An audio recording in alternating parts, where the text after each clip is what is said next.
a cleaner buying opportunity. Good evening, everyone. Thank you to the CFA Society and the judges for the opportunity to speak today. My name is Joel, and I'm joined by my teammates Sam, Dominic, Kofi, and Jacob.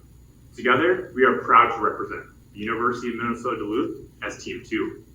We are initiating a buy recommendation on Ecolab with a 12-month price target of $205, implying an 18% upside. Our recommendation is backed by our DCF valuation, as well as 3 primary growth drivers. The 3 primary growth drivers we have identified consist of Ecolab's ability to secure long-term opportunities in high-growth industries, capitalize on the global trend of sustainability-focused growth, and a wide moat of established revenue protection products. Ecolab is a leader in a highly fragmented market, offering products and services through its 4 business segments. The company operates in a various of fields including water, hygiene, energy, and more. Ecolab's sales are dominated by the North American region and global industrial segment, resulting in net sales of $12.73 billion in the 2021 fiscal year. Ecolab has established global partnerships that reduce water's impact on human health and economic development. The company continues to be a leader within the environmental space and continues to drive results. In 2020, Ecolab announced its most aggressive environmental goals to date, pledging to conserve over 200 billion gallons of water, halve its carbon emissions, and achieve 100% renewable electricity by 2030. When situations arise that need solutions within the company, they turn to their employee resource groups. These employee resource groups are led by non-executive diverse employees and are used to engage in problem solving and offering business solutions. These employee resource groups are yet another way Ecolab continues to set itself apart in terms of ESG and continues to incorporate diversity, equity, and inclusion principles. Ecolab's management team features CEO and President Christoph Beck, who was appointed in January of 2021. With over 15 years of experience at Ecolab, serving in numerous strategic roles, his longstanding expertise will promote growth and sustainability. Scott Kirkland was appointed as CFO on January 1st of this year and has internally grown through the company since 2005. Ecolab's board of directors is comprised of 5 committees, including its unique committee dedicated to safety, health, and the environment. In the fragmented markets Ecolab operates in, we've identified the top 3 competitors to be Diversey, Danaher, and Suez. We see Diversey as the most direct competitor in that they operate in all 4 of the same segments. Danaher is competitive through its ChemTreat Cytiva businesses, rivaling Ecolab's Nalco Water and Purolite divisions. Suez is competitive in the global industrial segment and was recently acquired by Veolia Environment earlier this month. We identified 3 primary competitive advantages Ecolab has over its peers. First, its industry-leading sales and service force made up of over 25,000 field associates. This extensive team partners with customers in their facilities to create value. Second, Ecolab has pricing power along with a strong customer base, boasting an average retention rate of over 90%. The company announced price increases in their global industrial and global life sciences segment to mitigate a rise in costs. Third, Ecolab offers innovative solutions to its over 3 million customer locations. With over 9,000 active patents, Ecolab is a leader with its top-of-the-line solutions. Delving into our key drivers, we believe that Ecolab has positioned itself to realize sustainable long-term growth through a key acquisition. In October of 2021, Ecolab acquired Purolite, a high-end resin exchange manufacturer, to bolster its healthcare and life sciences segment. We believe that this acquisition stems from the management team's recognition for the potential growth of the healthcare and life sciences industry. This is evidenced by the total global pharmaceutical R&D spend, which is expected to grow by 6% from 2021 through 2026. We believe that Ecolab is a meaningful long-term acquisition with overall cost being $3.7 billion, financed with $2.9 billion in low interest rate debt and $800 million in cash. With this acquisition, Ecolab would be able to expand into various pharmaceutical markets and deliver operating synergies in overall cost reductions and increases in revenue. We also expect a 3+ year accretion, adding 14 to 18 cents to EPS, as well as overall long-term value creation. We also believe that there's a significant underappreciation for Ecolab's sustainability services. and we are convinced in the company's position to capitalize on the global sustainability focus. Ecolab provides sustainability services and solutions through its proprietary technologies and leverages its expansion into digitalization to increase productivity and reduce costs overall. We forecast an increase in their bottom line moving forward from cost reductions and overall revenue increases. In comparison to its peers, we believe Ecolab possesses the widest range of established revenue streams in its traditional business lines. Ecolab's wide variety of products and service offerings have allowed the company to gain 9% market share within a highly fragmented industry. Ecolab has anchored long-term recurring revenue contracts and is the company of choice for water and hygiene solutions. Ecolab will continue to reap the benefits of its extensive product mix and wide range of service offerings throughout all of its business segments. In the 10 years prior to COVID-19, Ecolab's revenue generated a CAGR of 7.5%. Over the next 10 years through 2030, we forecast Ecolab's revenue to generate a CAGR of 5.5%. This will be driven through growth in the new healthcare segment. Since the creation in 2018, Ecolab's healthcare and life sciences segment has already grown 30% in just 3 years. Although we believe that this growth will begin to stabilize downward in the future, we expect the increasing demand in Europe to allow for strong growth. As COVID continues to recover and offices continue to reopen, we expect to see an increase in demand for Ecolab's products and services. Finally, Ecolab's revenue is protected with their wide moat. Ecolab has never experienced negative pricing and is able to negotiate contracts with both buyers and suppliers. We believe that this keeps them ahead of their competitors in a troubled macro environment. We see Ecolab's return analysis as a positive looking forward. Both COVID and restructuring efforts have led to pressured return on equity and return on assets. As restructuring comes to an end, we expect to see an increase in Ecolab's profits on its assets, allowing return on assets to increase in 2022 and beyond. Additionally, as the company realizes greater synergies with Purolite, we expect to see an increase in return on equity as well. Right now, Ecolab sits strongly against its competitors. Both return on invested capital and return on equity is 1.4 times higher than the peer average. For evaluation, we opted to use a 3-stage DCF model. Our key assumptions include a short-term growth rate using a bottom-up method. This is derived using weighted year-over-year growth on both segment and regional data to estimate future outlook. This was then walked down in 3 stages to our long-term growth rate. Over the 10 years prior to COVID, Ecolab's free cash flow generated a CAGR of 11.7%. As the company focuses primarily on research and development spending over capital expenditures, we remain in line with management's estimates for capital expenditures to remain between 5 and 6% of sales. This leads us to forecast Ecolab's free cash flow to generate a CAGR of 8.4% for the next 10 years to 2030. Our model has led us to a DCF price target of $208, implying a 20% upside. Due to the inherent sensitivity of our discounted cash flow model and the significance of our assumptions, we have opted to perform a scenario analysis and a Monte Carlo simulation. For our scenario analysis, we tested against our thesis and the assumptions on the DCF model with a bull case of $240 and a bear case of $180. Our Monte Carlo simulation represents positive signs as natural shocks occur to these assumptions in an uncertain macro environment. Using a PE multiple of 38 times to our forecasted EPS, we found a price target of $197 in our PE multiple valuation.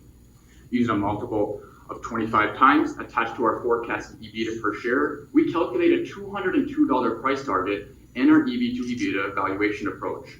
Both further support our intrinsic valuation. We have recognized 3 primary risks in our investment recommendations. The impact of COVID-19, along with the continuous fluctuation of raw material prices and a volatile acquisition growth strategy, could potentially have adverse effects on Ecolab's performance moving forward. Ecolab's ability to mitigate these risks derive from management's understanding of its cost structuring, the implementation of safety protocols, and aligning its strategic acquisitions with its goals and visions. In conclusion, we would like to reiterate our buy recommendation of the cleanest of buying opportunities, Ecolab. Through securing long-term growth opportunities, capitalizing on sustainability, and its wide moat, we are confident Ecolab will reach our 12-month price target of $205, implying a 15% upside. We'd like to thank you all today for your time, judges in the CFA Society.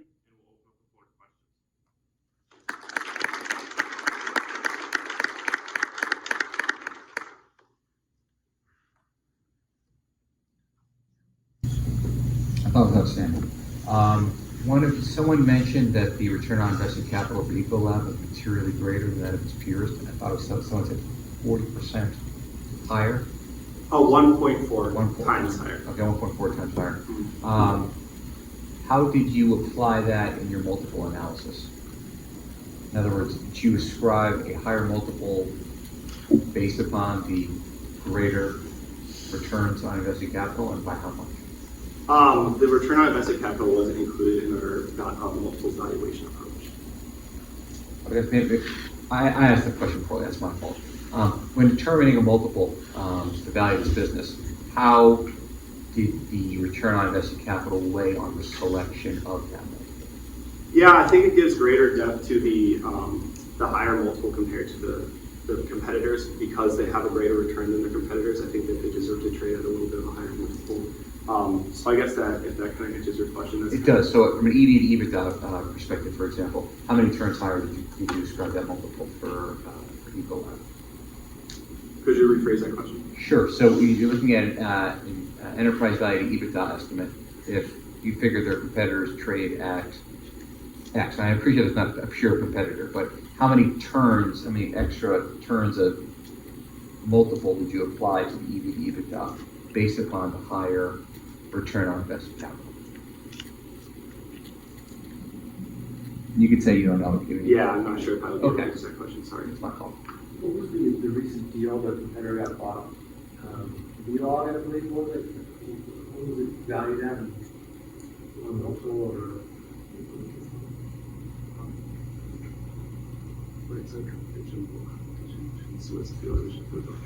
Yeah. So Suez, their competitor, was acquired by Veolia. So this was transferred from Euros. It was a $15 billion acquisition, just expanding Veolia's size and market cap.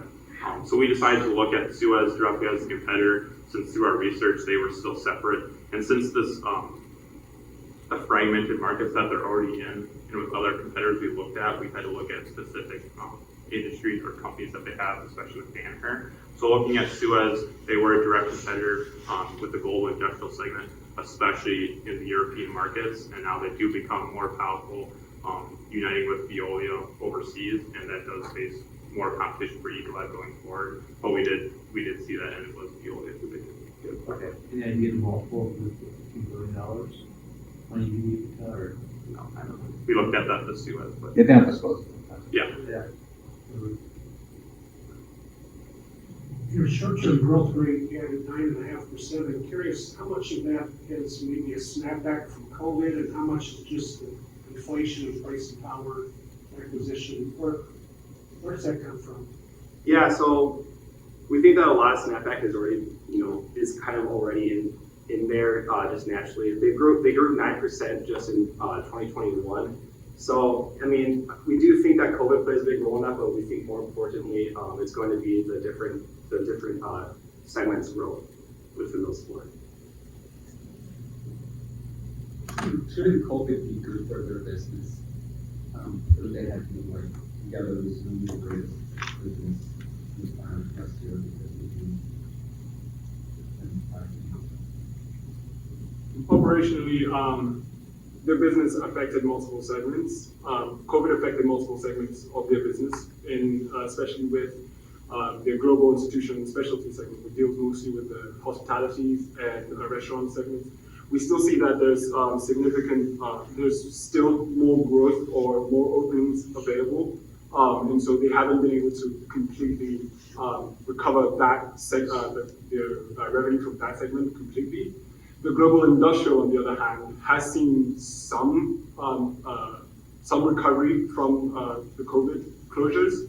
Operationally, they're making headway, and it's actually spurred on for the cleanliness and sanitations with all the with the onset of the virus going forward. But we do see a lot of headway in the just a second.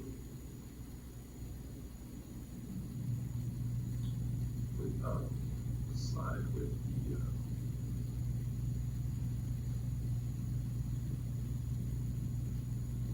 my apologies. Okay, my apologies. So we do see more openings to be coming through, especially in the hospitality segment and in restaurants. More traffic is being recorded in restaurants, more traffic is being recorded in hotels. That is going to be posing as a boom for them moving forward in the specialty and industrial sector. Adding on to that, I think to answer your question, the industrial or the institutional segment, the reason Ecolab didn't exactly have the most success, like you mentioned, the sanitizing product should be performing well in COVID, has that institutional aspect of it. So in those restaurants, hospitality service areas, obviously during COVID, they weren't seeing a lot of traffic and foot traffic. So that's maybe why that they were held back a little bit in terms of during COVID. I like the discussion you had about the competitive advantage that you think they have. I wonder if you thought about the things they do to maintain those and how durable those advantages are, you think? Yeah, I can touch on that for you, Chad. So starting off with one that we think is their greatest competitive advantage is that sales force of over 25,000 field associates scattered across the world.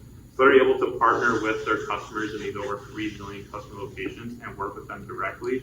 And they also have sales technicians who show them how these products work in their facilities, so it's customized to their needs.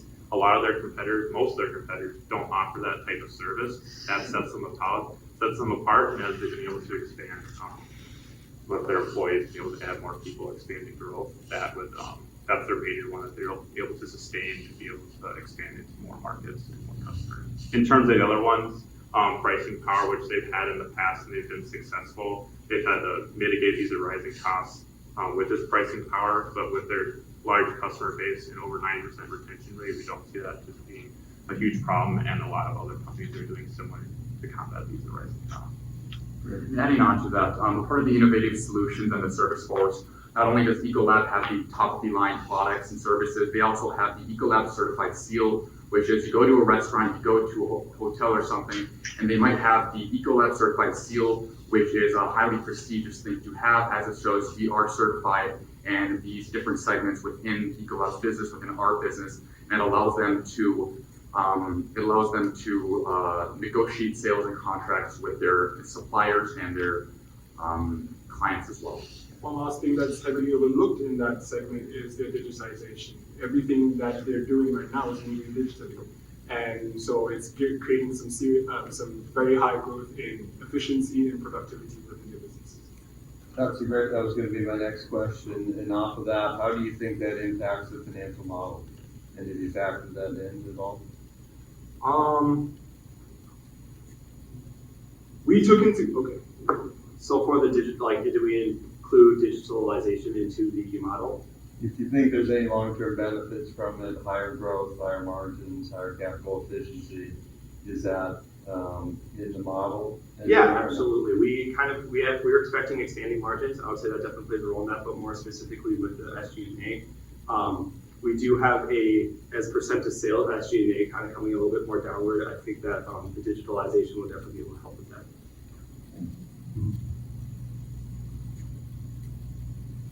This slide there is applicable to analysis, and there is the contract folder from a wide range here, and how do we do now that somebody bought one? So that's, here's the scenario analysis slide.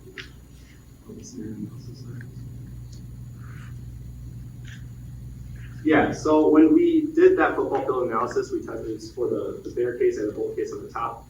So these are kind of the assumptions that we put into that bear case. The big one in that is going to be the healthcare and life sciences growth. I think that we are really convicted in the healthcare and life sciences growth growing more than 5%, but these are the primary risks that we see to that.